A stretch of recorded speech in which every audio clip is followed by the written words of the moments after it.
మనకి పుట్టపర్తిలో సాయిబాబా వారిని కొంతమంది కలిసి అక్కడ బయట ఒక సత్రం కట్టుకొని బయటే ఉంటుంది ప్రశాంతి నిలయానికి, దాన్ని ఓపెనింగ్ కి పిలిచాట రమ్మనమని. ఆయన రారన్నారు. అదేంటండి పుట్టపర్తిలో మీరున్నారని అందరూ వచ్చే వాళ్ళ కోసం వసతికి వాటికి మేము ఏర్పాటు చేస్తే మీరు రామంటారేమిటి అని. వాళ్ళ కట్టినటువంటి వాళ్ళు ఒక సమాజానికి సంబంధించినటువంటి వాళ్ళు, ఆ సమాజం వాళ్ళకే వసతి అవన్నీ ఏర్పాటు చేస్తారు, కట్టారు వాళ్ళు. అక్కడ బాబా వారు చెప్పేది ఏమిటి, అంతా ఒకటే అని చెప్పి అన్ని సింబల్స్ పెట్టి ఆయన చేస్తూ ఉన్నప్పుడు మాకు ఒక సమాజానికి సంబంధించిన వాళ్ళకైతేనే ఇస్తాము అని పెట్టేటప్పుడు మీరు అది తీసేసి ఎవరికైనా ఇస్తాము అన్నట్టయితే నేను ఓపెన్ చేస్తాను, కుదరదన్నారు.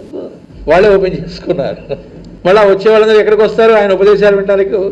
అంటే ఊరిని వింటాం, మా దగ్గర కూడా ఉన్నాయండి, క్యాసెట్లు ఉన్నాయి, సీడీలు ఉన్నాయి, అన్ని వినేసామండి. దానికి గదిగా వాళ్ళు చెప్పేది.